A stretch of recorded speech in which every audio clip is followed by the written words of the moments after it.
8 দলের তৃতীয় দিনের বিভাগীয় সমাবেশ বরিশালে মঙ্গলবার দুপুরের আগেই শহরের ঐতিহাসিক বেলস পার্ক এলাকা কানায় কানায় পূর্ণ হয়ে ওঠে।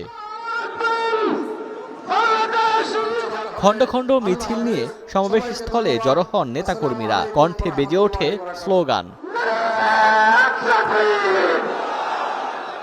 সমাবেশে একে একে বক্তব্য রাখেন ইসলামী আন্দোলন বাংলাদেশ, খেলাফতে মজলিস ও জামায়াতে ইসলামী সহ সমমনা ইসলামী 8 দলের নেতাকর্মীরা। এ সময় তারা বলেন, যারা ভোট কেন্দ্র দখলের স্বপ্ন দেখবে তাদের অবস্থা 5 আগস্টের মতোই হবে। 72-এর সংবিধানকে দেশনেত্রী বেগম খালেদা জিয়া বলেছিলেন ছুঁড়ে ফেলে দেওয়া হবে। মুজিববাদী 72-এর সংবিধানকে যারা রক্ষা করতে চায় সেই বিএনপিকে আমরা চিনি না। আগামী নির্বাচন হবে ন্যায় ও ইনসাফের ভিত্তিতে বাংলাদেশ গড়ার নির্বাচন, আর সেই নির্বাচনের সাথে অথবা আগে গণভোট অপরিহার্য। ইসলামী আন্দোলন বাংলাদেশের আমির সৈয়দ মোহাম্মদ রেজাউল করিম বলেন, কোনো চাঁদাবাজদের স্থান বাংলাদেশে হবে না। বিএনপি দেখেছি, আওয়ামী লীগ দেখেছি, জাতীয় পার্টি দেখেছি, কিন্তু ইসলাম আমরা দেখি নাই।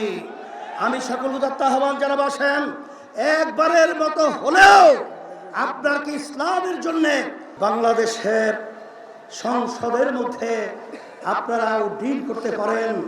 আমি আপনাদেরকে পরিষ্কারভাবে বলতে পারি, আর চাঁদাবাজি থাকবে না, আর গুন্ডা থাকবে না, আর এরকম অবিচার এই বাংলাদেশের মধ্যে থাকবে না ইনশাআল্লাহ। সমাবেশে সভাপতির বক্তব্যে জামায়াতের নায়েবে আমির অধ্যাপক মুজিবুর রহমান বলেন, কোরআনের আইন প্রতিষ্ঠার জন্য একত্রিত হয়েছে 8 দল। জালেম এবং ফাসেকের এই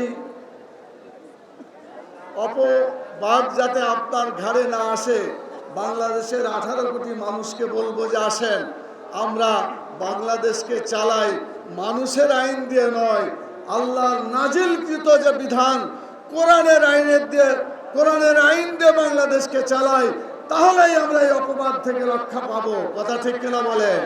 জুলাই সনদ বাস্তবায়ন, নির্বাচনের আগে গণভোট ও গণহত্যার বিচার নিশ্চিত করা সহ 5 দফা দাবিতে বিভাগীয় শহরে সমাবেশ করছে সমমনা ইসলামী 8 দল। বুধবার রংপুরে সমাবেশ হওয়ার কথা রয়েছে। Desk report, star news.